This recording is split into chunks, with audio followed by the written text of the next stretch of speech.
It was in 2012. The I was getting burnt out. You know, I was doing a lot, and the crazy part about it, the company was doing great. The company was a multi-million-dollar company. You know, but I was still not making what I was worth. I'll just say that. You know, I wasn't making a lot of money. I was making decent money, but for what I was doing, you know what I'm saying, I understand doing more than what you get paid for, but eventually, I was like, you know what, I'm busting my behind for this company, but I'm still struggling to make ends meet to a certain degree, and I'm not living outside of my means, you know. And so I just saw it wasn't equal, it wasn't balancing out. And I had to make that balance out. And the day that it made sense to me was September 4th, 2012. And on that day, that was the day my daughter Lyric was born. And I resigned from that position as director of operations from the hospital the day she was born. No warning, no notion or anything. Didn't know what I was going to do. Didn't know how I was going to do it. Didn't care. I just knew that now I have to do better. I have to change my total entire life. I have to change the trajectory of my life. I can no longer just be mediocre. I can no longer just do just enough or even be in association with a situation that's allowing me or just putting me in a box to where all I can do is enough to just get by. And so after being there, and like I said, like the owner of the company and that experience, like I was only upset about the money due to the fact that I wasn't able to do the things that I needed to do as a man, as far as take care of my household and provide, you know. But if I didn't have to do that, if I didn't have those responsibilities of life, the payment of knowledge that I was getting through that 3-year transition or learning, that was really enough. That was enough because the education that I received during that period of time is a lot of the reason why I am who I am today, because I was growing and I didn't know it. I was just like learning, those ships when I was in the military, and those radars and being able to, decipher that and spit it off the back of, like that's how I was with collection and debt. Like I knew the laws. I started learning more and more about the consumer laws. I started learning more and more about banking, about different financial transactions, about, the life cycle of debt and, and of credit and how it works and when it started. And so I was more and more and more intrigued just by the work itself and where it led. So now I'm really in the matrix. I'm down the rabbit hole to the point to where I can't really come up. So it's like, okay, now I know I have what it takes to run a company, because during the latter part of the agency that I was working at, the owner was not even in the capacity. He wasn't even there. I was there. He would make a call every now and then. Hey, what's going on, Kelvin? How you doing? Everything all right? And I send my reports and make sure my managers did what they're doing. But it was an efficient machine. You know what I'm saying? So those systems and protocols were put in place so that it can run efficiently. And and I was a major cog in that run. And so I knew, like, I can do this myself, because guess what? I was an instrumental part in developing the systems that helped that company get to the level that it was at. So I know I can just rinse and repeat, you know, but now I have to do it myself. I don't have the security of using his money or, you know, or whatever. I got to do all this myself, so I have to do it myself, and that's really what I did. My mom, I told her what I was trying to do. Well, she knew exactly what I was trying to do. I didn't really have the money. I resigned that day, and the admin assistant, she had her over the admin department. She almost was in tears. She was like, I can't believe, because she was like the second employee. She was hired right before me, and she was like, I can't believe you're leaving, and we've been here the longest. And it was just a hard day. But once I got over that day and knew that this was something that I wanted to do, this is something that I had to do, this is something that I had no choice. How they say, just take a leap of faith.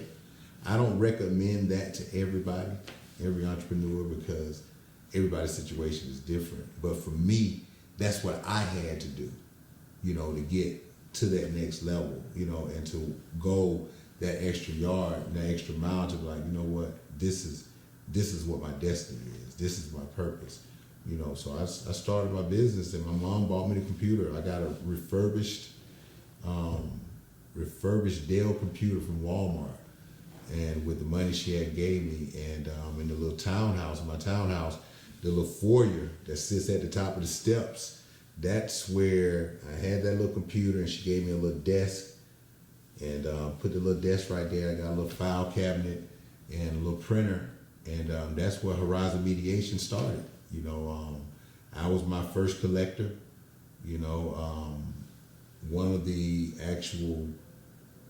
largest brokers that we were doing, one of our biggest clients, he called me and he was like, you know, what's going on? You know, I heard you're no longer over so-and-so. And I was like, no, you know, I'm doing okay. I'm, you know, just trying to go at myself. He said, you want to start your own agency? I was like, yeah, that's what I'm trying to do. He's like, well, you know, I've got an offer. And he offered me to work for him.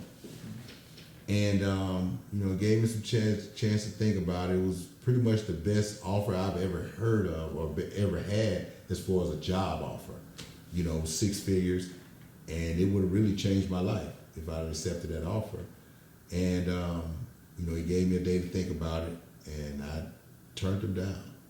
You know, and I just told him, I said, you know, the situation I just came out of and the work that I just did, it showed me that I am way greater and way more important than I've given myself credit for.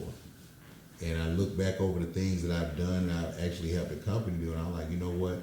The next time that I work this hard for anything or anybody, it's gonna be for me. Because I remember one time we was trying to hit a quota for a client, and I worked 77 days straight, no days off, at least 8 to 10 hour days every day.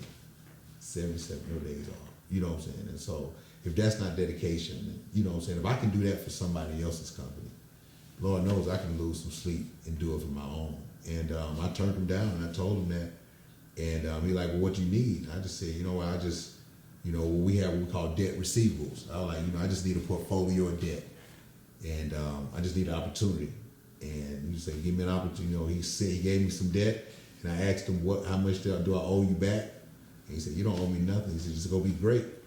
And I didn't look back. I started with myself and collected myself and started making some money, and I hired one guy.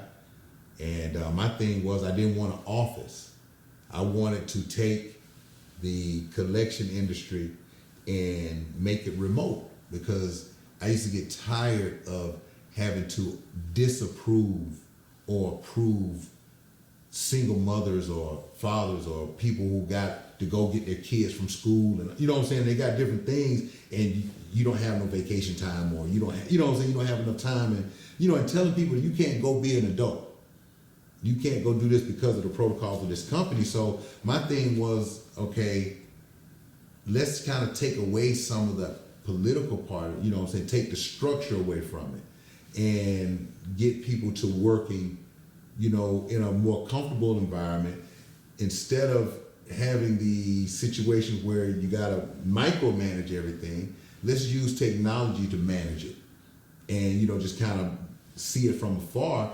And that's what I did. And over the next couple of years, I ended up, developing a system and a protocol to whereas I can actually manage and run. Now, this prior to COVID, pre-COVID, the software and everything to manage and run a collection agency, full-fledged collection agency from home. And I had 25 employees in 5 different states, in a matter of, the first 18 months, doing over 6 figures a month, my own company. So it was just that leap of faith. And not saying it didn't come with a lot of bumps and bruises along the way, because, I'm a first generation entrepreneur in my family. No one before me had their own company, that I knew of. So I was going to be the one to break that curse or to change that trajectory. And I didn't know. So yeah, I lost a lot of money. I made a lot of mistakes. I did a lot of things that, I wouldn't do now, knowing better. And that's what I think a lot of entrepreneurs, they go through, that first, being that first generation entrepreneur, no one is telling you what to do, how to do it, when to do it, and where to do it. You just going off of instinct. And that's the best thing I think about today's, with the information age and how things are today with the TikToks and, the social media, that you can actually get you can get a lot of knowledge, you get a lot of information, but you can also get some good knowledge about how to do things the right way. And that's what made me go from collections and go into becoming Coach K and wanting to teach and instruct and give back and help others that are in the same position or going through the same things that I went through, and give them that knowledge and that blueprint to not have to bump their heads, because I learned early on, once when I first invested in myself, invested in knowledge for myself, not school, not going to a 4-year college or anything like that, but just investing in a coach, investing in a mentor, investing in a program. Like, I never knew that world existed, until I start going to the seminars and doing those things. And I'm like, you know what? It's a whole realm of education out here, a whole realm of things out here that I never knew about that could help me get to my next level. And I just overlooked it. How they say, if you want to put something, to hide something from a person, put it in a book. I had a new love for reading. I went from not reading at all to reading 2 to 3 books a month. And so if you're reading no books and you just, absorbing information as you get it, to reading 2 or 3 specific direction books that are going to give you those examples, give you that leadership, give you that mentorship, give you that guidance that you haven't gotten, and you do that every month in 12 months, that's a lot of absorbed knowledge, I think I read Napoleon Hill, Think and Grow Rich. I think I've read that book 18, 19 times, because I'm getting something different each time.